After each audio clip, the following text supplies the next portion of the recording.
guys හිතපු එක guess කරන්න යන්නේ අද නංගිත් එක්ක බලමු. මම මුලින් අහන්න ප්‍රශ්නේ. හිතාගත්තනේ? ඔව්. මම අහනවා. ඒක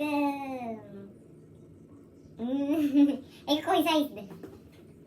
ඒක කියන්නේ එහෙම ලොකු සයිස් නම් නැහැ. එක එක සයිස් තියෙනවා. හැබැයි මහ ලොකු සයිස් නම් යන්නේ සාමාන්‍යයෙන් අඩි රුගලක් තරම් ඒකේ මහ ලොකු නම් සයිස් යන්නේ මෙච්චරක්. මෙච්චරක් ඒ වගේ. නිවන. ඒකට ඒ කියන්නේ ආවේනික පාටක් තියෙද? ඒ පාටම නැත්නම් එක එක පාටද? එක එක පාට තියෙනවා. එක එක පාට. ඔයා. ඔයාගේ පාටක් තියෙද? එහෙම අවුලන්නේ ඕන පාටක් හදද දැන්. නෝනේ. ඔයා. ඒක මේ ගේ ඇතුලේ තියෙන එකද එළියේ තියෙන එකද? ගේ ඇතුලේ තියෙන ගේ ඇතුලේ. මං අහන එක මහන්නත් එපා. ඒකේ ප්‍රයෝජනවත්. අපෝ මාර්ග ප්‍රයෝජනවත් ඒක. ඔයාගේ එක කුස්සියේ තියෙන එකද නැත්නම් කුස්සියේ වැඩ වලටද නැත්නම් නිකන් සාමාන්‍ය වැඩ? සාමාන්‍ය වැඩකට. ඔයාගේ එක මොන වගේ දේවල් වලටද ගන්නේ? ඉතින් බං ඒක නේ දැන් මම හරි. එහෙනම් අනේ මං කියන්න. ඒක ගන්න අපි කොහොමද කියන්නේ? දැන් මම එකපාරටම ප්‍රයෝජනෙ කිව්වොත් මෙහා දාන්නේ. ඒ ගන්න අත්‍යවශ්‍ය වැඩ වලට ඒක ගොඩක් ඕමනේ කොහොමත් අපිට. අයන් එකක්ද ඔයා? දැන් මම එක දිගට දෙකක් අහන්නේ මං අහන්නේ. ඔයාගේ එක මොකක්ද ගන්න මොන වගේ ඒවට ගන්න? කියන්නේ කොහොමද? මොකක් හරි ඉංග්‍රීසියක් හරි දෙන්න. කියන්නේ ඒක තේරෙන්නේ නැහැ. මොකක් හරි. ඒක හීතලට ගන්න පුළුවන්.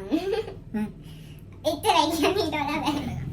නෑ හීතලට ගන්න පුළුවන් කියන්නේ ඒකෙන් හීතල වුණාම නෑ මොකුත් නෑ. ඒ ඇති ඔය ටික ඇති.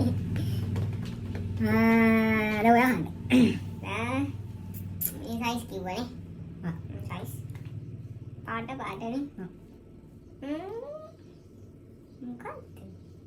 පොතක්ද? නෑ. ප්‍රශ්නයක් අහන්න. ප්‍රශ්නයක්. කොහේ තියෙන බඩුවක්ද කියන්නේ? ඒක කොහෙවත් තියෙන බඩුවක් නෙමෙයි. ඒක අපිම තමයි අපි ළඟම තමයි පාවිච්චි කරන්නේ. ඒ උනාට ඒක ඕනනම් ඕන තැනක තියත හැකියි. ලැට් එකේ වුණත් තියත හැකියි. එහෙම තියන්නේ තියන්නේ. මම අහන්නේ. ඔව්. ඔයා හෙයා ඩ්‍රයිව් කරද? අට ඉතල හරි ඔය එක දිගට අහන්න ප්‍රශ්න. දැන් එහෙනම් අයන එක නෙමෙයි පොතකුත් නෙමෙයි. මොකක්ද සපත්? නෑ. ප්‍රශ්න අහන්න. පුටුවක්ද? නෑ. මේසයක්? නෑ ඒක මොන් බඩු ලිස්ට් එක කියන්නේ ප්‍රශ්නයක් අහන්නේ. දැන් කියන්නේ මොන වගේ වැඩද කරන්නේ කියලා. ඒකෙන් අපි කරන්නේ එක එක ලිය කියවිලි. ඊට ෆයිල් එකක්? නෑ ඉන්න කියන ලිය කියවිලි. ෆොටෝ මොකක් හරි අත්‍යවශ්‍ය එහෙට මෙහෙට ගෙනියන මොකක් හරි බිල්පත් සල්ලි ඕන එකක් මේක දාන්න යනවා. පර්ස් එක. අන්න ඒකේ මම හේතුව කිව්ව ගමන් මේ කියන්න පුළුවන්. එහෙනම් bye guys.